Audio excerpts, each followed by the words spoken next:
గత ప్రభుత్వంలో రాజధాని లేకపోతే ఏమీ డెవలప్మెంట్ ఉంది కదా అని చెప్పేసి వాళ్ళు అంటున్నారు.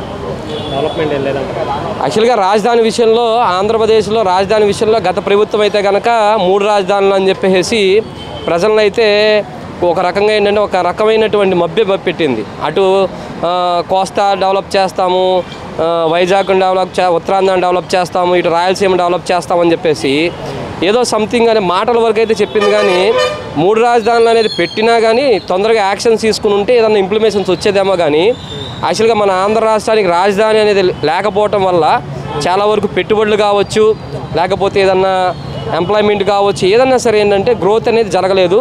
ఈ ప్రభుత్వం అయితే కనుక ఏంటంటే ఇప్పుడు వచ్చిన ప్రభుత్వం అయితే కనుక అమరావతి రాజధాని అని చెప్పడం జరిగింది. దీనివల్ల ఏంటంటే గ్రోత్ అనేది పెరుగుతుందని చెప్పేసి మేము అనుకుంటున్నామండి. గత ప్రభుత్వంలో అభివృద్ధి జరిగింది, ప్రతి ఒక్కరికి సంక్షేమ పథకాలు లబ్ధి చేకూర్చామని చెప్పి కూడా వైసీపీ వాళ్ళు వ్యాఖ్యలు చేస్తున్నారు. యాక్చువల్గా ఏంటంటే గత ప్రభుత్వం నవరత్నాలని మేనిఫెస్టోని బైబుల్ ఖురాను ఇట్లా అని చెప్పేసి చెప్పడం జరిగింది. ఓకే, ఎవరు కాదనట్లా.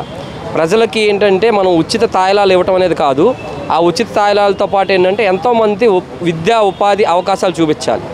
ఎకనామిక్ గ్రోత్ చూపిస్తే కనుక ఏంటంటే ఆటోమేటిక్గా ప్రజలు ఏం చేస్తారంటే ఎంతో కొంత ఉన్నతమైన స్థానంలోకి వెళ్తారు.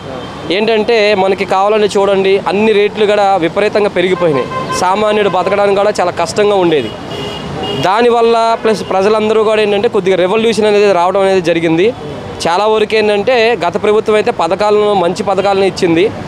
ఈ ప్రభుత్వం కూడా ఏంటంటే కొన్ని పథకాలను ప్రవేశపెట్టింది. ఈ పథకాలను ఎలా అమలు పరుస్తారు, అలాగే ఏంటంటే ఇప్పుడు ఈ ప్రభుత్వం ఎకనామిక్ గ్రోత్ ఎంతవరకు చూపిస్తుంది అనేది ఏంటంటే రానున్నటువంటి ఈ పరిపాలన కావచ్చు, ఈ కూటమి ప్రభుత్వం కావచ్చు, ఏదన్నా సరే ఏంటంటే వాళ్ళు ప్రజలకు చేసే దాన్ని బట్టి నెక్స్ట్ ప్రభుత్వం యొక్క విధి విధానాలు ఆధారపడి ఉంటాయని నేను అనుకుంటున్నాను సార్.